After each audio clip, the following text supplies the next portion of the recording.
Kids explored Old Mine. One came back different. It started with a dare, the kind of challenge that makes your stomach twist even before you say yes. On the edge of Black Hollow, where the trees stood too still and the birds stopped singing after sundown, sat the remnants of Whitlo Mine. Locals called it the vein that bled ghosts. It had been sealed off since 1973 after a collapse killed 6 workers. At least, that's what the town record said. But kids had their own stories, of whispers echoing from the shaft, of flickering lights in the dark, of people who entered for a thrill and came back wrong.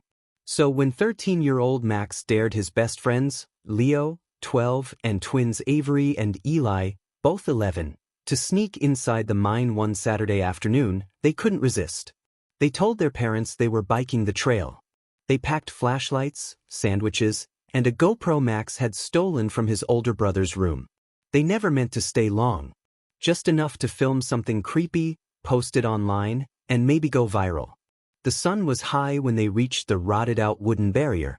No trespassing signs hung crookedly like warnings already ignored. Last chance to chicken out, Max grinned. No one did. The tunnel swallowed their flashlights almost immediately. The deeper they went, the colder it became, a clammy kind of cold that clung to skin. The mine moaned with every step, and the walls seemed to pulse, like lungs remembering how to breathe. Max led the way, holding the GoPro. Leo kept close behind, whispering every now and then, "Did you hear that?" They stopped when they reached the old wooden support beams, blackened and cracked, but still somehow standing. There was something carved into one of them, barely legible under years of grime. "We don't forget." "Probably graffiti," Max said, but his voice didn't match his face. They moved on, and that's when it happened. Eli tripped. He slipped down a steep decline none of them had seen, disappearing into the darkness with a scream that bounced off the stone like it belonged to someone else. They called his name. Over and over. But only silence answered. Max was the first to move. Avery followed, frantic. Leo hesitated, then ran in after them. They found Eli sitting at the bottom, staring at the wall. He wasn't crying. He wasn't moving. Just staring, like he was watching something none of them could see.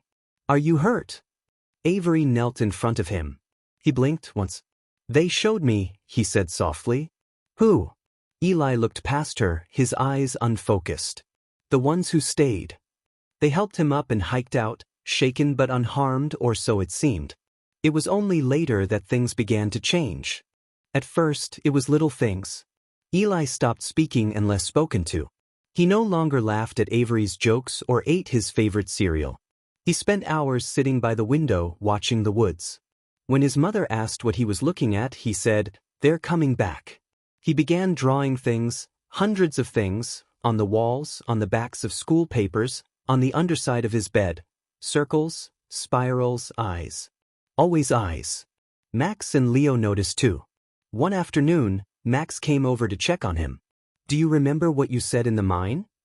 Max asked, pulling up the footage. The video glitched around the moment Eli fell. The camera cut to static.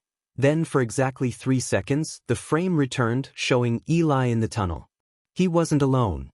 There was a figure behind him. Faceless. Watching. Then the footage ended. Leo's grandfather used to work at Whitlo Mine before the collapse. They dug through his shed and found a box of old journals. The last entry chilled them. "Miners say the earth remembers." I believe them now. The more we dig, the more it watches. Something down there, it needs us to forget. And it hates being remembered. Another entry, nearly unreadable, just said, "They can't leave. Not unless they bring someone back with them." Max dropped the book. Leo turned pale. Eli came back, but who came with him? Avery begged her parents to move. But Eli said they were already too close. That night, Avery heard her brother talking in his sleep. "They want you next," he whispered. The next morning he was gone. His bed untouched. His shoes by the door. A trail of muddy footprints led back into the woods, toward the mine. They called the police. Search dogs found nothing. The tunnel was sealed with concrete. But the drawings kept appearing. In Avery's notebooks. In Leo's dreams. In Max's walls. Circles. Spirals. eyes. Years later, Max uploaded the old GoPro footage online. It went viral, not for the footage but for what viewers saw in the freeze frames. In multiple frames, the figure behind Eli grew closer. At the final moment, just before static, it appeared to be touching his shoulder. One Reddit user, digging deep into old town blueprints, found something more.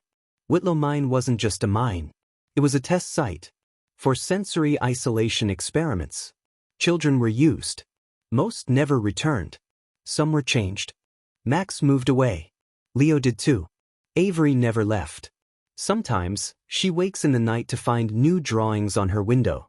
One day, she found a note folded under her pillow in handwriting she didn't recognize. "We remember you."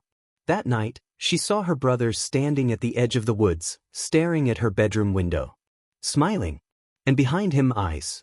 Dozens of them. Watching. Waiting.